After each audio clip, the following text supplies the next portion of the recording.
Ayan, kain tayo guys. Oh. Sarap ng durian. Bukas na ang bunganga. Pasok ko na sa bunganga niyo.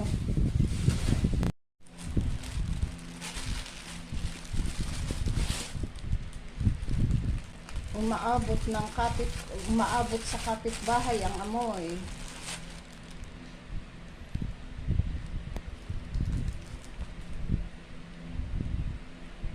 Nadala niya kaninang umaga, hindi ko ano. Ayan.